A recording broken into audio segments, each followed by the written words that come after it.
Iran Israel যুদ্ধকে কেন্দ্র করে জরুরি অবস্থার অজুহাত দেখিয়ে কংগ্রেসের অনুমোদন ছাড়াই ইসরায়েলের কাছে 20,000-এর বেশি বোমা বিক্রির সিদ্ধান্ত নিয়েছে আমেরিকার পররাষ্ট্র দপ্তর। বিপুল পরিমাণ এই অস্ত্রের মূল্য প্রায় $660 মিলিয়ন।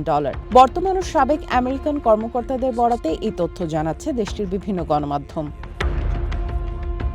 স্থানীয় সময় শুক্রবার রাতে আমেরিকার পররাষ্ট্র দপ্তরের এক বিবৃতিতে জানানো হয়, পররাষ্ট্রমন্ত্রী মার্কো রুবিও বলেছেন, জরুরি অবস্থার কারণে ইসরায়েলে অবিলম্বে বড় আকারের 12,000 বোমা সরবরাহ করা প্রয়োজন। ভবিষ্যৎ হোক নিরাপদ, বিনিয়োগ হোক বিশ্বস্ত, আর আমার পছন্দ সল্ট বে। ওয়েলকাম টু সল্ট বে।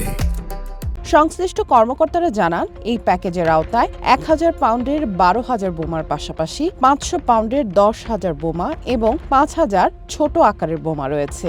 এর সাথে আনুষঙ্গিক সরঞ্জাম মিলিয়ে এই চুক্তির মোট মূল্য $500 মিলিয়ন ছাড়িয়ে যাবে। ট্রাম্প প্রশাসন এর আগেও 3 বার কংগ্রেসকে পাশ কাটিয়ে ইসরায়েলে অস্ত্র পাঠিয়েছে, কিন্তু সরাসরি জরুরি অবস্থা ঘোষণা এবারই প্রথম। ইরানের সাথে যুদ্ধে আমেরিকা ও ইসরায়েলের অস্ত্র এবং আকাশ প্রতিরক্ষা ব্যবস্থার ইন্টারসেপ্টর মিসাইল দ্রুত গতিতে খরচ হচ্ছে। সে কারণেই ইসরায়েলের কাছে জরুরি ভিত্তিতে অস্ত্র সরবরাহের সিদ্ধান্ত নিয়েছে ট্রাম্প প্রশাসন। কংগ্রেসের অনেক সদস্যই এই সিদ্ধান্তের তীব্র সমালোচনা করেছেন। ইরানের সাথে যুদ্ধ চালিয়ে নিতে এখন পর্যন্ত কংগ্রেসের আনুষ্ঠানিক কোনো অনুমোদনও পায়নি ট্রাম্প প্রশাসন। সামিয়া জান্নাহ, ওয়ান ইন্টারন্যাশনাল ডেস্ক।